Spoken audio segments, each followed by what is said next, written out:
Oi, pessoal, já pararam para pensar como, às vezes, um probleminha pequeno pode virar uma bola de neve gigante? Pois é, na nossa vida espiritual acontece algo muito parecido. Tudo pode começar com uma fissura bem pequena, que vira uma porta aberta e quando a gente vê, já tem território inteiro dominado. Hoje a gente vai mergulhar fundo nesse processo e entender o que são as brechas, os portais e as fortalezas. E o nosso ponto de partida é esse alerta aqui. É direto, é reto, a instrução é bem clara. Não dê espaço, não ceda terreno. Isso já mostra que a gente tem um papel ativo em proteger a nossa vida. Mas a grande pergunta é, como é que esse lugar acaba sendo cedido, afinal? A nossa jornada hoje vai seguir essa lógica aqui, ó. A gente começa com um alerta geral, depois vai entender o problema em 3 estágios: brechas, portais e fortalezas. E, claro, a parte mais importante, vamos ver como aplicar tudo isso na prática para, no fim, encontrar o caminho da liberdade. Bora lá então? O primeiro passo é a gente entender direitinho os conceitos que estão por trás dessa progressão espiritual. Ok, vamos definir os termos do jogo.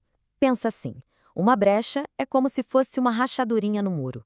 Um portal é quando essa rachadura vira uma porta escancarada. E uma fortaleza, bom, aí é quando o invasor já se instalou e construiu um forte lá dentro. É uma progressão bem clara, né? Uma coisa vai levando a outra. Então vamos começar pelo comecinho de tudo, as brechas. Aquelas primeiras fissuras que muitas vezes são bem pequenas e parecem inofensivas. Essa imagem que a Bíblia usa aqui é muito forte. Imagina que o muro é a nossa proteção espiritual. O que o texto está dizendo é que não precisa derrubar o muro inteiro. Uma brechinha, um rompimento sutil já é o suficiente para o perigo entrar. A metáfora é poderosa e serve como um grande alerta. Certo. Mas como são essas brechas no dia a dia? Podem ser, por exemplo, uma simples falta de vigilância. Ou aqueles pecados que a gente meio que vai normalizando, sabe? Aqueles que a gente chama de aceitáveis. Feridas emocionais que nunca foram tratadas. Ou até uma desobediência que parece pequena demais para ter importância. São coisas sutis, mas que vão abrindo o muro. E aqui está o pulo do gato. O ponto crucial não é o tamanho da falha. Uma rachadura no muro já serve. A grande lição é que o inimigo espiritual não precisa de muito espaço. Ele precisa só de uma oportunidade. E é aqui que a gente vê a transição. Uma brecha que é ignorada, que não é fechada, ela evolui. Ela deixa de ser só um ponto fraco, passivo, para se tornar um ponto de acesso ativo, ou seja, um portal. O que nos leva direto para a segunda fase. O que acontece quando uma simples fissura vira uma porta escancarada? Olha que interessante. A Bíblia também fala de portais ou portas de um jeito positivo, como acessos para a glória de Deus. Isso nos mostra que portais são, na essência, pontos de acesso. A grande questão é, para quem ou para o que esses portais estão sendo abertos? E esses acessos estão ligados às nossas experiências mais básicas do dia a dia. O que a gente vê, o que a gente ouve, o que a gente fala e, claro, aquilo que a gente cultiva no coração. Tudo que entra por esses canais pode tanto construir quanto contaminar a gente. E esse exemplo deixa tudo bem claro. Uma mágoa que não foi resolvida, essa é a brecha. Se ela não for tratada, ela se aprofunda e vira o quê? Um portal de amargura. Um canal que fica ali aberto, jogando pensamentos e sentimentos negativos para dentro, envenenando a alma. E aqui ficou o alerta sobre os portais. Uma vez que algo entra, pode ser muito, mas muito difícil de tirar. Pensa numa mancha de óleo na roupa. É por isso que vigiar o que a gente permite acessar nossa vida é tão crucial. Agora, a gente avança para o estágio mais perigoso, as fortalezas. É quando um simples acesso se transforma numa moradia permanente do inimigo. A linguagem usada aqui é militar, e não é por acaso.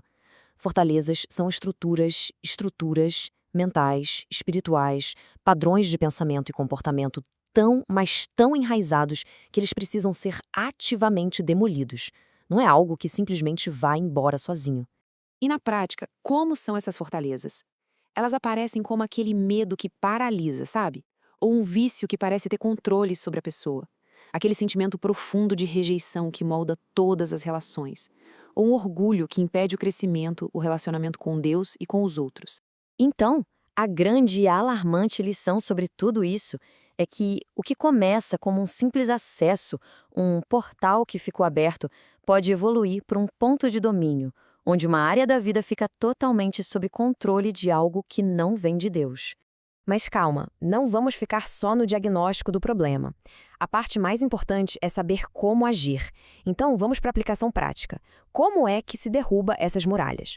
A estratégia é clara e tem 3 pilares. Primeiro, usar a palavra de Deus como arma para destruir as mentiras. Segundo, por meio da oração, que é o que conecta o nosso poder limitado ao poder ilimitado de Deus. E terceiro, pela renovação da mente, que é aquele processo de, literalmente, trocar os padrões velhos de pensamento por novos, baseados na verdade. E para evitar que novas fortalezas apareçam, a manutenção tem que ser diária. É preciso constantemente examinar o próprio coração, vigiar as atitudes e, de forma ativa, alimentar a fé para que ela continue forte. É um trabalho de prevenção, sabe? Contínuo. E tudo isso nos leva para a nossa conclusão, que não é de derrota, mas sim de muita esperança. Existe um caminho claro e acessível para a liberdade total. E esse versículo aqui, ele resume tudo. A chave é uma ação em 2 partes. Primeiro, se sujeitar a Deus, ou seja, alinhar a nossa vontade com a dele. E é a partir dessa posição que a gente ganha autoridade para a segunda parte, resistir ao inimigo. E qual o resultado prometido? Ele vai fugir. A vitória é garantida. E a gente termina com essa reflexão. Depois de tudo que a gente conversou, a pergunta se torna bem pessoal, né? Será que existe hoje alguma brecha que precisa ser fechada, algum portal que precisa de mais vigilância, ou alguma fortaleza que já está mais do que na hora de cair? Identificar em que estágio se está já é o primeiro passo para a cura. E a melhor notícia é que existe autoridade dada por Deus para fechar, para resistir e para derrubar tudo aquilo que não vem dele.